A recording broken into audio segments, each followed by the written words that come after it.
अयो सुरेखा, या साडीमध्ये संक्रांतीला किती उठवून दिसशील तू बायकांमध्ये. हाव, माझी पहिलीच संक्रांत आहे ना ही पण. आणि या संक्रांतीला तुझा नवरा घरी नाही, फक्त तू आणि मी, फक्त पतंग उडू. मज्जा. आणि तुमची बायको? अरे त्या भोंग्याचा कशाला लोड घेते तू? तुला सांगू, मला काय अख्ख्या महाराष्ट्राला माहितीये माझी बायको किती भोळी.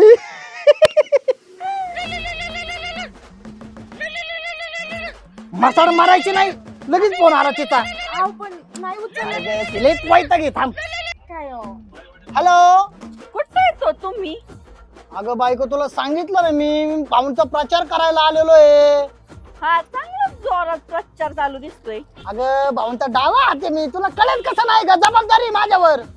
हा का? भाऊनी प्रचारासाठी वाटायला साड्या नाही लावल्या का? साड्या आणि चार. तिला खास काय कळलं आपण साड्या घातल्यात? मोबाईलची सेटिंग बिघडली काय? व्हिडिओ कॉल सुरू झाला का? मोबाईल नाही, तुम्ही बिघडले.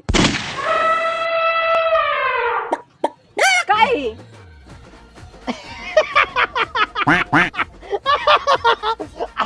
अगं बायको, आम्ही दोघ जण प्रचाराला गेलो होतो.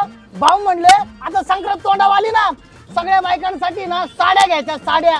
मग मी म्हणलं आईला सगळ्या बायकांसाठी साड्या घ्यायच्यात, मग आपली बायकोचा विचार आपण नाही करणार, मग कोण करणार? मग मी म्हणलं मॅडम माझी चॉईस चांगली आहे ना. हा, यांची चॉईस चांगली आहे, यांना डायरेक्ट घेऊन आलो इथं. आणि तुझ्या आवडीची, तुला जशी हवी तशी संक्रांतीसाठी स्पेशल साडी तुझ्यासाठी. माझ्यासाठी? हा. ताई, प्रचार झालाय आता.